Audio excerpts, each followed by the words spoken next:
Planeta Fútbol presenta a Carlos Antonio Vélez en Palabras Mayores. El minuto del ciudadano. Todos los movimientos subversivos, violentos, delincuenciales o similares, hay que enfrentarlos.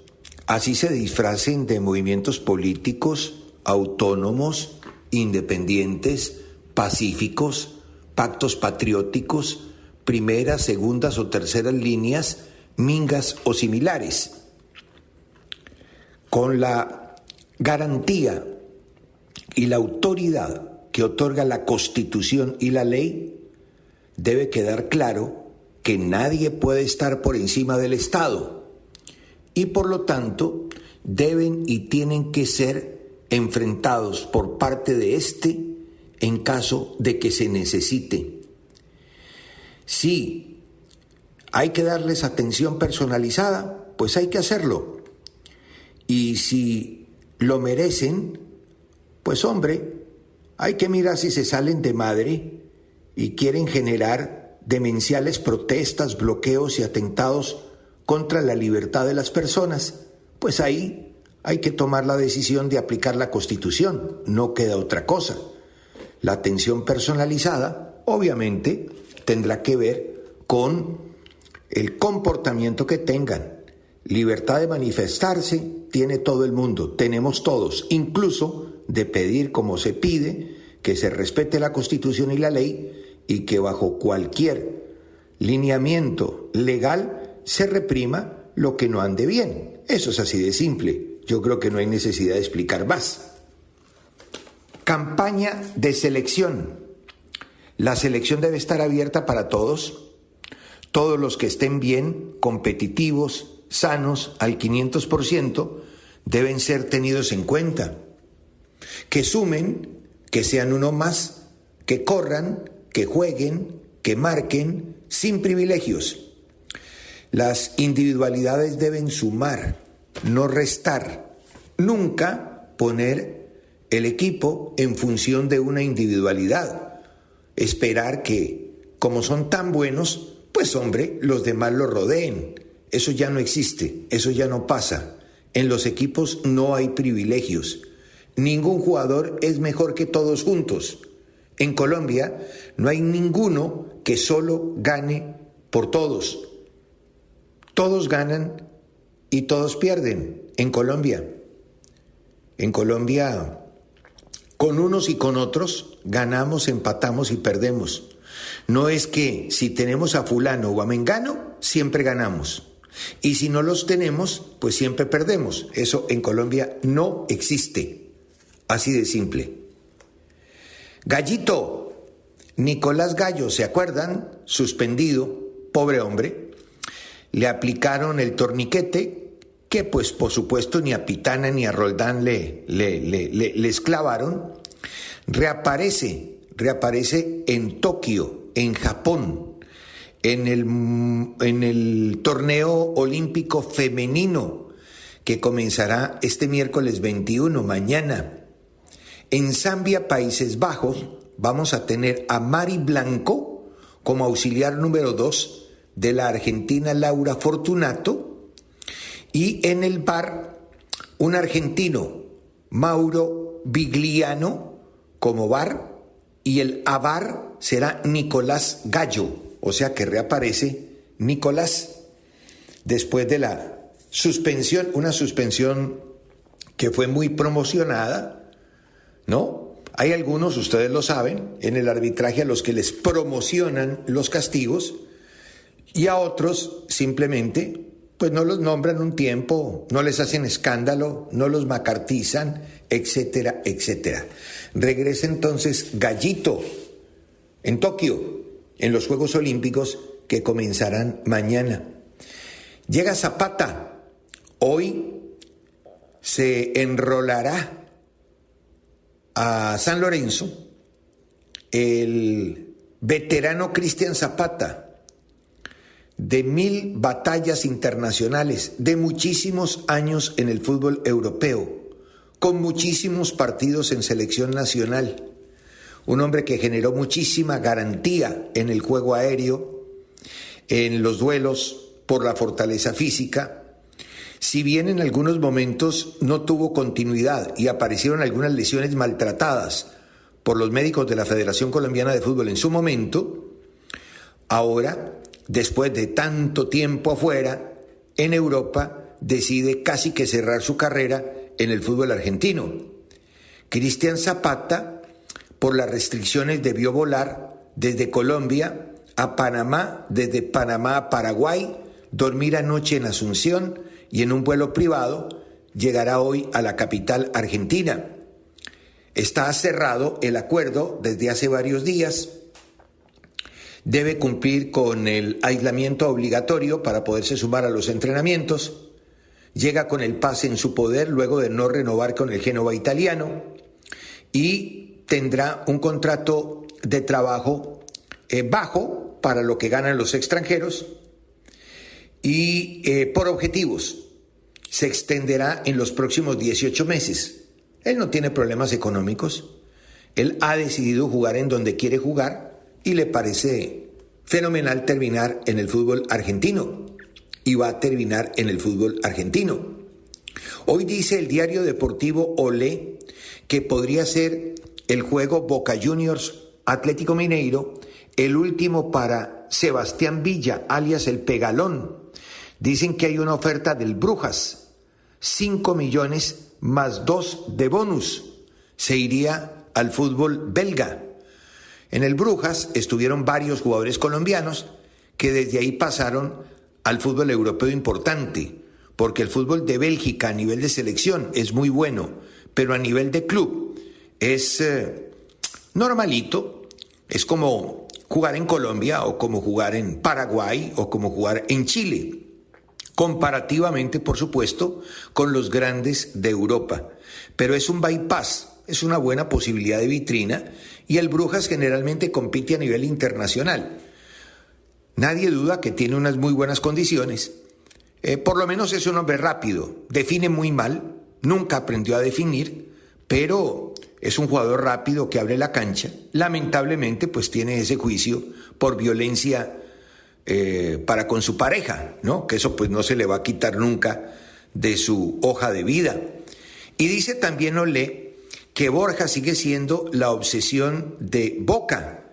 Textualmente titula, Borja sigue siendo la obsesión goleadora. El 9 que no llegó para octavos puede venir si hoy el Ceneice clasifica. Por lo pronto Borja espera. Hay acuerdo con Palmeiras. El acuerdo con el club está hecho. El asunto es si se puede arreglar o no con el jugador. Eso es lo que podría entrabar la situación. Pero también es cierto que Borja debe entender, primero, que en Junior ya no está. En segundo lugar, que Palmeiras, propietario de sus derechos, no lo inscribió para Copa, lo que quiere decir que no le interesa. La única opción que tiene es la de Boca. Si ya hay arreglo entre clubes, pues él tendría que facilitar. Yo no digo regalarse, uno no puede regalar su trabajo, no debe hacerlo. Y el trabajo de Borja cuesta. Pero de pronto acomodarse a la situación que en este momento podría plantearle un equipo como el argentino, que entre otras cosas tiene dinero. La figura hoy en Argentina es Jeiler Goes, ¿se acuerdan? Exjugador de Atlético Nacional, tiene 21 años. Llegó a Colón a mediados del 2020 a préstamo, lo entregó a Atlético Nacional después de una lesión grave. Ese muchacho tuvo una lesión que lo dejó muchísimo tiempo por fuera. Es de Medellín, cuenta hoy en Olé que es de la Comuna 3 Santo Domingo, que ahí hizo sus primeros pasos y se formó como persona y como futbolista en el Club Deportivo Estudiantil, muy reconocido en Antioquia. Claro, pertenece a un dirigente de la Liga de Fútbol de Antioquia. A los 17 años pasé a Atlético Nacional y ahí crecí mucho. En el 2018 llegó a la selección sub-20 y pudo jugar varios torneos. se perdió el Mundial 2019 en Polonia cuando se rompió el tendón de Aquiles 3 días antes de comenzar. Pasé 1 año y medio sin jugar y Colón le dio la oportunidad cedido por el cuadro Atlético Nacional. Esa es su hoja de vida como para que lo ubiquen. Es un centrocampista que alcanzó a jugar algunos partidos con Nacional. Es muy bueno, es muy bueno por si acaso. Goes ahora hace parte de Colón y en la victoria del pasado fin de semana frente a River, él marcó uno de los goles y fue una de las figuras del equipo. Le dieron 8 puntos de calificación en aquel partido. Los mejores fueron Chico, el arquero de Colón, Goes y Aliendro. Los 3 recibieron 8 puntos de calificación. Del gol hace referencia y precisamente por ese gol y por la victoria de Colón es que hoy le dan una página completa titulada "Sentía que le iba a hacer un gol a River". Jeiler Goes, figura de Colón en el Monumental, revela la premonición que tuvo antes del partido. Detalla su charla con Pinola por el Caño y relata todo lo que luchó para estar presente. ¿Saben la anécdota en dónde está? Que le hizo el gol a Armani. Armani, que fue su compañero, que además es su ídolo, dice que es su ídolo, y fue su compañero en Atlético Nacional. Claro que, pues Armani es uno, o era uno de los grandes de Nacional, mientras Goes era un pipiolito, un peladito, que apenas estaba recorriendo el camino. Bueno, es bastante buena la nota.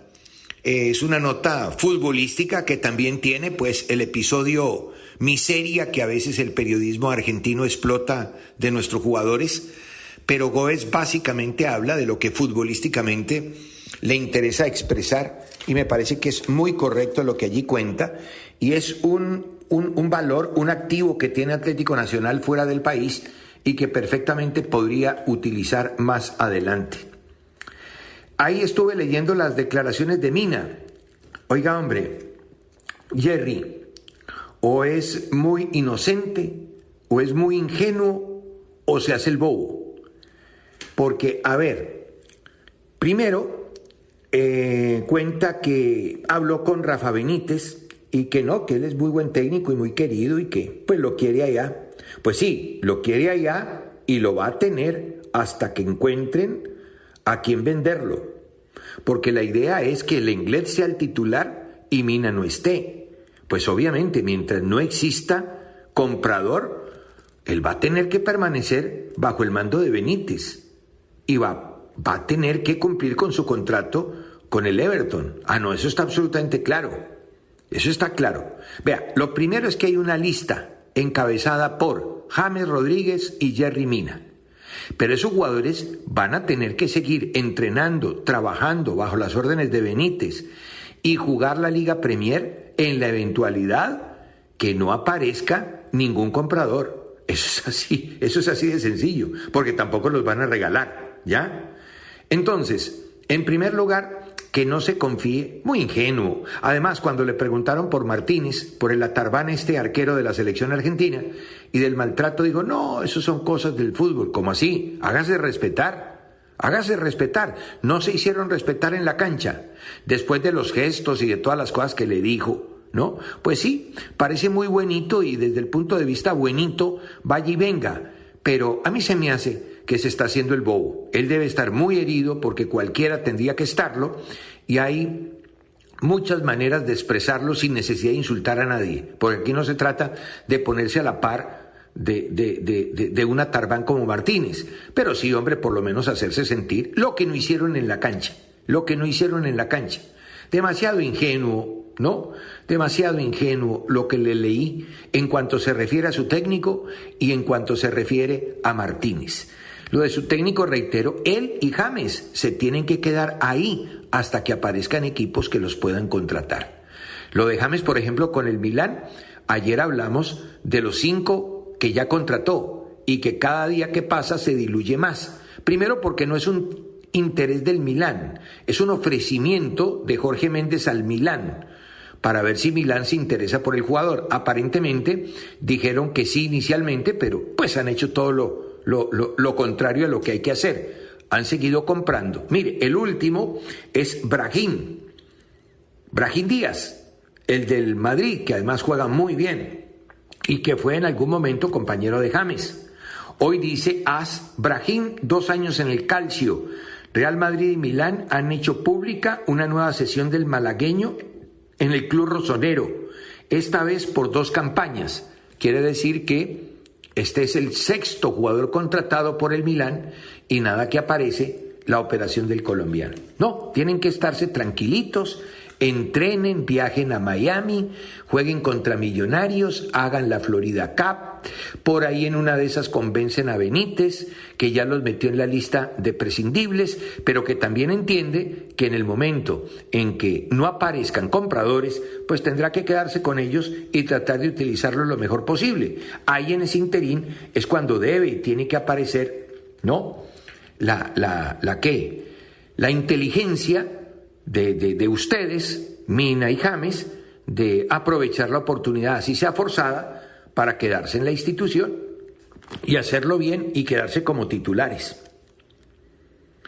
Los temas de prescripciones, decisiones de justicia ordinaria, de tribunales deportivos, de títulos ejecutivos, de convenios deportivos y demás que se ocupen los abogados. Mi visión del tema Nacional Cortuluá parte de la credibilidad. Hay dirigentes que no generan sino sospechas, que sus actuaciones solo invitan a dudas, trapisondas, engaños y demás. Por eso han sido castigados con restricciones internacionales alguna vez por gobiernos extranjeros. De lo que parto es que las teorías, tesis y planteamientos de algunos tienen raíces en la viveza criolla, la llamada viveza criolla, en los ventajismos, en el que con cara gano y con sello también, son generalmente, y por eso los ubico, los que prepotean, insultan, por debajean y maltratan a aquellos que no están de acuerdo. Muy orondos igual, dicen, cuando se les acaban los argumentos, que los están amenazando, cuando la verdad son los que todos los días amenazan de alguna manera, ¿no? Presionan, insultan y vejan, mensajes de texto, mensajes de voz, cartas, quejas, etc. Ese es su modus operandi. Hoy en el tema Uribe, la verdad hay muchos claros y muchos oscuros. Así obran y han obrado en este caso y obrarán en muchos más. El modus operandi es el mismo. Se llenan los bolsillos con aprovechar las grietas de las operaciones. Ya no son las vías de tener a técnicos, incluso de selección nacional, que le llamen y les promuevan a los jugadores. Ya no es solamente tener amigos en tribunales, repartir dádivas, sino también el uso de la justicia ordinaria, que cuando falla a su favor es buenísima. Y al contrario, cuando no los beneficia, no se le acata. Y ahí le sirve la FIFA para desafiliar o para amenazar desafiliar a los rivales, pero no la acatan cuando pues simplemente no les conviene, como en el caso de los fallos del TAS, que hacen parte de esa cadena jurídico-deportiva. Los mismos, y uno los conoce, son los que quisieron parar el torneo el año de la pandemia, el 2020, pararlo definitivamente, no jugarlo, ¿no? Que crean la desestabilización presidencial. Los que quieren acabar con la B porque perdedores deportivos son y casi nunca ascienden jugando al fútbol. Que minaron la poca credibilidad de la institución, hablo de la DIMAYOR, y que alentaron el incumplimiento de los contratos con televisión y además son hoy, dizque, las víctimas del temible Goliat, que ellos son el David, ¿no? Y se ponen en plan de víctimas, y que el David otra vez venció al Goliat. Así tuvieran razón, en este caso y en muchos otros, yo los conozco. Y como no les creo, pues la verdad es que son un mal, no podría decir necesario, sino es un mal o son un mal innecesario que perfectamente podría corregirse en Di Mayor.